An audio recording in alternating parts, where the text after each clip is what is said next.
नमस्कार, ABP news पर हाजिर हूं मैं रुमाना इसार खान और आप देखना शुरू कर चुके हैं 5 राज्यों का सबसे बड़ा चुनावी शो ऐलाने जंग। प्रधानमंत्री नरेंद्र मोदी प्रचार की पिच पर धुआंधार पारी खेल रहे हैं। आज पीएम मोदी ने मध्य प्रदेश में प्रचार की हैट्रिक लगा दी है। मध्य प्रदेश के 3 जिलों में पीएम मोदी ने सभा की और बीजेपी के लिए माहौल बनाने की कोशिश की है। पीएम ने आज फोकस उस चंबल रीजन को किया है जो बीजेपी के लिए काफी कमजोर माना जा रहा है। 5 दिन में पीएम मोदी ने मध्य प्रदेश में 7 रैलियां कर दी हैं और अभी इतनी ही और रैलियां करना बाकी है।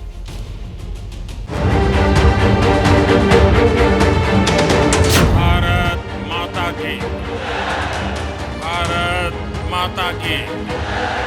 पीएम मोदी ने गुना में बीजेपी के पक्ष में माहौल बनाया और फिर मुरैना से जीत की हुंकार भरी। मध्य प्रदेश के ये दोनों इलाके चंबल रीजन में पड़ते हैं और पीएम मोदी के जरिए बीजेपी चंबल के सियासी बीहड़ से पार पाने की कोशिश में है।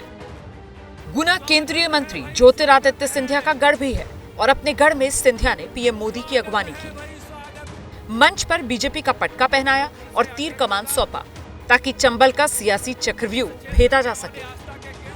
आज मध्य प्रदेश में एक तरफ डबल इंजन की सरकार है तो दूसरी तरफ कांग्रेस के डबल डेंजर लोग हैं। एक इंजन केंद्र का, एक इंजन भाजपा की राज्य सरकार का, तो एमपी का डबल तेजी से डबल विकास, चाहूं और विकास। गुना के बाद पीएम मोदी मुरैना पहुंचे और मंच पर माइक संभालते ही चंबल में कमल खिलाने का आह्वान कर दिया। आपने जो विश्वास मुझ पर जताया है वो मुझे दिन रात देश के लिए काम करने के लिए प्रोत्साहित करता है। आपके जीवन को सुखी और समृद्ध बनाना यही एकमात्र मेरा मिशन है और तभी तो आज पूरा एमपी कह रहा है, एमपी के मन में और मोदी के मन में। चंबल में 2 कद्दावर केंद्रीय मंत्रियों की मौजूदगी के बावजूद बीजेपी इस रीजन पर खासा फोकस कर रही है, तो उसकी वजह 2018 के आंकड़े हैं। चंबल रीजन में विधानसभा की 34 सीट, 2018 में कांग्रेस को 26 सीट और बीजेपी को सिर्फ 7 सीट मिली। कांग्रेस और बीजेपी में 19 सीटों का फासला था। 19 सीटों का ये फासला 2018 में कांग्रेस के लिए 20 साबित हुआ। मध्य प्रदेश में 2003 से चल रहा बीजेपी का विजय रथ थम गया और मध्य प्रदेश में कमल की बजाय कमलनाथ की सरकार बन गई। हालांकि सिंधिया कांग्रेस का हाथ छोड़कर बीजेपी में शामिल हुए तो फिर से मध्य प्रदेश में शिवराज सरकार लौटी। चंबल के गढ़ को मजबूत बनाने के लिए बीजेपी ने 3 चेहरों पर दांव लगा रही है। केंद्रीय मंत्री नरेंद्र सिंह तोमर मुरैना जिले की दिमनी सीट से उम्मीदवार हैं, तो दूसरे केंद्रीय मंत्री ज्योतिरादित्य सिंधिया चुनाव तो नहीं लड़ रहे हैं मगर जनता से लगातार संवाद कर रहे हैं सभाओं के जरिए। उधर प्रधानमंत्री नरेंद्र मोदी चुनावी डेथ ओवर में लगातार सभाएं कर बीजेपी के पक्ष में चुनावी माहौल को गरमाए हुए हैं। गुना और चंबल पहुंचने से पहले पीएम मोदी दमोह पहुंचे थे, जहां उन्होंने मध्य प्रदेश के मन में मोदी क्यों है इस नारे की व्याख्या भी कर दी। एमपी के मन में मोदी है, गरीब, दलित, वंचित, पिछड़े और आदिवासी के मन में मोदी के लिए अपार प्यार है, क्योंकि मोदी कुछ नहीं है, सिर्फ और सिर्फ आपका सेवक है। मध्य प्रदेश के मन में मोदी पंक्तियों को साकार करने के लिए पीएम इस महीने महज 8 दिन में 7 जगहों पर रैलियां कर चुके हैं। आज की हैट्रिक सभा से पहले 7 नवंबर को पीएम मोदी सीधी में थे, 5 नवंबर को खंडवा में रैली की, 5 नवंबर को ही सिवनी में भी पहुंचे और 4 नवंबर को रतलाम में रैली से शुरुआत। मध्य प्रदेश में बीजेपी मोदी के चेहरे पर चुनाव लड़ रही है। मध्य प्रदेश में 17 नवंबर को मतदान होगा और 3 दिसंबर को सबसे पहले एबीपी न्यूज पर पता लग जाएगा मध्य प्रदेश के मन में मोदी है या कोई और देखिए 5 राज्यों के चुनाव के बीच कल बिहार की राजधानी पटना में भी एक सियासी बवंडर उठा है। आज वो बवंडर मध्य प्रदेश के चुनावी रण में पहुंच गया है। गुना में प्रधानमंत्री नरेंद्र मोदी ने नीतीश कुमार के उस बयान का मुद्दा उठा दिया जिसको लेकर वो कल से विवादों में है। मोदी ने नीतीश के जरिए मध्य प्रदेश पे कांग्रेस और विपक्षी दलों को जमकर घेरा। अगर मेरी कोई बात कहना गलत था तो मैं इसके लिए माफी मांगता हूं, इसको हम वापस करते हैं। और अगर मेरे किसी बात से कोई इसकी निंदा कर रहा है तो भाई हम वापस करके और निंदा हम अपने कर लेते हैं, माफी मांगते हैं। महिलाओं के बिहार के मुख्यमंत्री नीतीश कुमार माफी पर माफी मांग रहे हैं। आप बताइए। और ये माफी इसलिए मांग रहे हैं क्योंकि कल बिहार विधानसभा में जो कहा है उसे टीवी पर हम ना तो पूरा दिखा सकते हैं और ना ही सुना सकते हैं। तो हम लोगों ने कहा कि अगर पढ़ लेगी लड़की और वो जब शादी होगा लड़का लड़की में तो जो पुरुष है। सोचिए लोकतंत्र के मंदिर को एक सूबे के सीएम ने कैसे शर्मसार किया। और ये वो मुख्यमंत्री हैं जो विपक्षी गठबंधन का मुखिया बनने और भविष्य में भारत का प्रधानमंत्री बनने का सपना देख रहे हैं। तो मैं माफी मांगता हूं उसके लिए। अगर मेरी कोई बात कहना गलत था तो मैं इसके लिए माफी मांगता हूं, अपने कर लेते हैं, माफी मांगते हैं। कोई एक आध शब्द मेरे मुंह से आ गया होगा तो उसके चलते मेरी निंदा हो रही है, तो मैं तो भाई माफी मांगता हूं। नीतीश ने माफी भले ही मांगी लेकिन बात दूर तक जा चुकी है। पटना से उठा ये तूफान मध्य प्रदेश के सियासी दंगल में दखल दे चुका है। खुद पीएम ने बयान दिया। वो इंडी अलायंस के नेता ने विधानसभा के अंदर जिस सभा में माताएं बहनें भी मौजूद थी,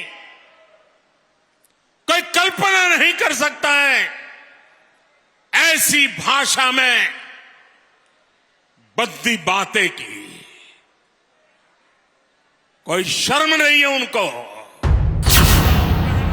मोदी का ये बयान सिर्फ नीतीश पर ही निशाना नहीं बल्कि प्रधानमंत्री ने इसके जरिए विपक्षी गठबंधन इंडिया को घेरा है। वो इंडी अलायंस के नेता ने वैसे नीतीश जहां माफी मांगकर कल की बात को बुरे सपने की तरह भुलाने की कोशिश कर रही हैं, माफी मांगता हूं। उनकी पार्टी के अध्यक्ष ललन सिंह अब भी बयान को जायज ठहरा रहे हैं। क्या आपत्तिजनक कदम में क्या हर आदमी जानता है अपने बाल बच्चा का शादी ब्याह करता है तो अपने बाल बच्चा का शादी ब्याह करता है तो अपने वंश को बढ़ाने के लिए न करता है। तो मुख्यमंत्री जी ने कहा था इसमें कोई विवाद है, जिसको कुछ नहीं मिलता है उसको यही सब विवाद नजर आता है। कल तेजस्वी यादव ने भी सेक्स एजुकेशन की आड़ में नीतीश के विवादित बयान का बचाव किया था, लेकिन पटना से दिल्ली तक इसको लेकर सियासी बवाल है। और न सिर्फ नीतीश के सियासी फ्यूचर के लिए बल्कि इंडिया गठबंधन के लिए भी बयान हानिकारक साबित हो सकता है। तो एक तरफ प्रधानमंत्री नरेंद्र मोदी हैं जो बीजेपी के लिए तूफानी प्रचार कर रहे हैं और दूसरी तरफ कांग्रेस की कमान प्रियंका गांधी ने संभाल रखी है। प्रियंका का फोकस मध्य प्रदेश का मालवा रीजन जहां वो लगातार प्रचार कर रही हैं। पिछली बार इसी रीजन में कांटे का मुकाबला कांग्रेस और बीजेपी के बीच हुआ था, जहां कांग्रेस बीजेपी पर थोड़ी भारी पड़ी थी। पहले उज्जैन में जनसभा, फिर देवास में रैली और आखिर में इंदौर में रोड शो। कांग्रेस का हाथ मध्य प्रदेश के साथ जोड़ने के लिए प्रियंका ने आज 3 जगह ताल ठोकी, लेकिन नजर मालवा रीजन को साधने पर है। उज्जैन का महाकाल मालवा रीजन में है, लिहाजा प्रियंका ने शुरुआत महाकाल लोक के कथित भ्रष्टाचार के मुद्दे को उछाल कर की। जिस तरह से अहिरावण ने भगवान राम और भगवान लक्ष्मण के साथ छल किया, उस तरह से आपके साथ भी छल हुआ। कुछ बहुरूपियों ने आपका लोकतंत्र चोरी कर लिया और उसे भ्रष्टाचार लोक में ले गए। अब उसे वापस कौन लाएगा? आज इस मौके पर अगर आप हनुमान जी की तरह खड़े नहीं हो जाएंगे और आप अपने लिए ये लड़ाई नहीं लड़ेंगे तो कौन लड़ेगा?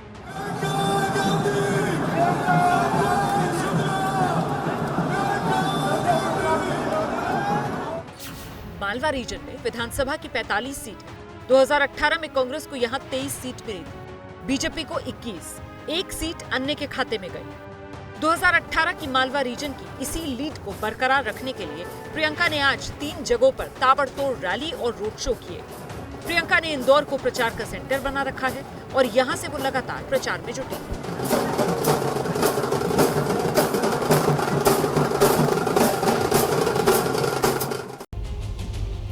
और ये जो 5 राज्यों में चुनाव हो रहे हैं, इसमें राम मंदिर का मुद्दा भी गरमाया हुआ है। दरअसल मंदिर का उद्घाटन अगले साल जनवरी में होना है और माहौल सियासी तौर पर अभी से बनना शुरू हो गया है। मध्य प्रदेश में प्रचार के लिए पहुंचे सीएम योगी आदित्यनाथ मध्य प्रदेश के लोगों को राम मंदिर के उद्घाटन में आने का न्योता दे रहे हैं।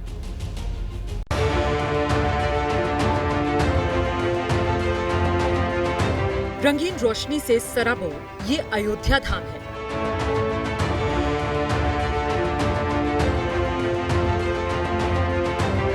दीपावली को लेकर भगवान श्री राम की जन्मभूमि पर जबरदस्त तैयारी हो रही है।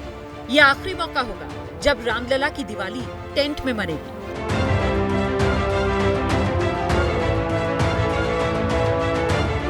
क्योंकि भव्य राम मंदिर का काम तेजी से चल रहा है और जितनी तेजी से मंदिर का निर्माण हो रहा है, उतनी ही तेजी से चुनावी राज्यों में मंदिर का मुद्दा बीजेपी के नेता उछाल रहे हैं।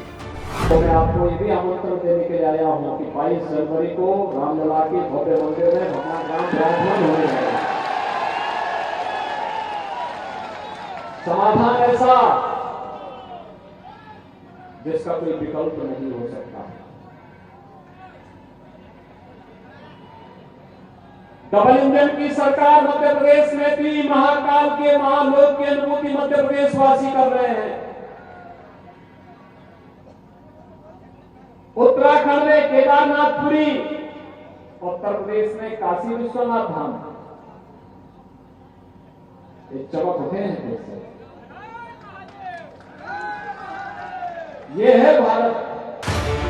मध्य प्रदेश के लोगों को सीएम योगी मंदिर उद्घाटन के कार्यक्रम में आने का न्योता दे रहे हैं, तो गृह मंत्री अमित शाह भी राम मंदिर निर्माण का जिक्र कर राजस्थान के वोटर्स को साधने में जुटे हैं।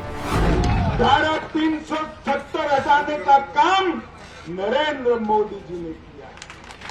कश्मीर को भारत के साथ जोड़ने का काम नरेंद्र मोदी जी ने किया।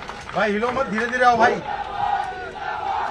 और अयोध्या में प्रभु श्री राम का मंदिर बनाने का काम भी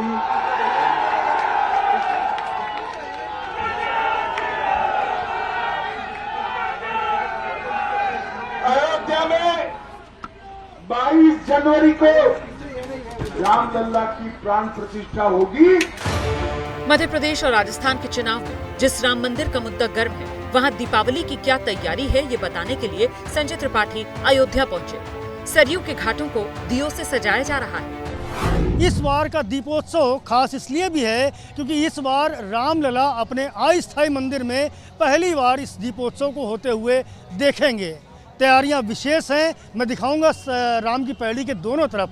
आप देखिए, जो दीपोत्सव के लिए दिए लाए जाते हैं उनको ला करके रखने का काम शुरू कर दिया गया है। ये जो मंच लगाया गया है, यहाँ पर एक बड़ी सी स्क्रीन लगाई जाएगी और इस स्क्रीन पर लगातार राम कथा का विमोचन होता रहेगा। और यही नहीं, एक बड़ा लेजर शो भी होगा जिसके लिए भी सारे इंतजाम कर लिए गए हैं। मेरे दाईं ओर जो आप ये बड़े बड़े बॉक्सेस देख रहे हैं, ये लेज़र शो इनसे ऑपरेट किया जाएगा और जिस दिन दीपोत्सव होगा उस दिन ये लेज़र शो यहाँ आने वाले हजारों लोगों को दिखाया जाएगा।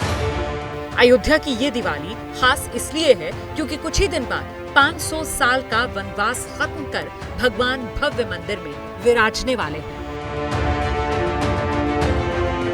ऐलान जंग देख रहे हैं आप। तेलंगाना के चुनाव में असदुद्दीन ओवैसी अपनी पार्टी के उम्मीदवारों को जिताने के लिए ताकत झोंके हुए हैं। ओवैसी ने हैदराबाद के लोगों को अपने सियासी वारिस की एक झलक दिखाई। ओवैसी अपने बेटे और अपने भतीजे के साथ चुनाव प्रचार के लिए हैदराबाद की सड़कों पर उतरे।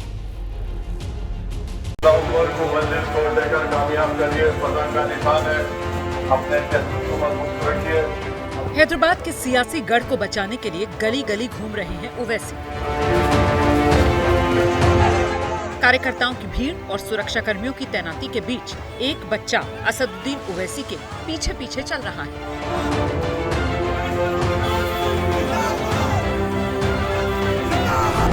हैदराबाद की सियासत में 14 साल के इस बच्चे की चर्चा चारों तरफ है, क्योंकि ये बच्चा सिर्फ ओवैसी के पीछे चल नहीं रहा, शायद राजनीति का ककाहरा भी सीख रहा है।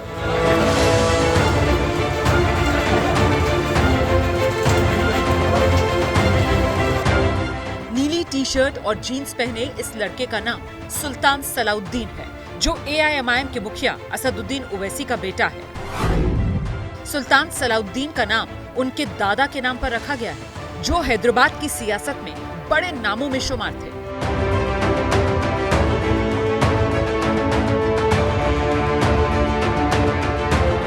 शायद पिता की तर्ज पर ही ओवैसी बेटे के लिए बड़ी सियासी पिक्चर तलाश रहे हैं और इसीलिए बेटे को चुनावी मौसम से रूबरू करवा रहे हैं।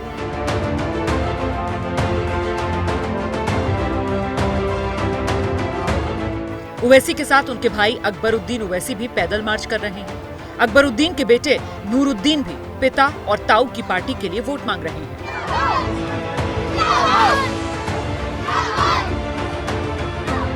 फिलहाल उम्र के बंधन की वजह से ओवैसी ब्रदर्स के बेटे राजनीति से दूर हैं, लेकिन हैदराबाद की सड़कों से जो तस्वीर सामने आ रही है, उससे लगता है सियासत की पिच पर जूनियर ओवैसी उम्र का फासला तय करते ही एंट्री करेंगे।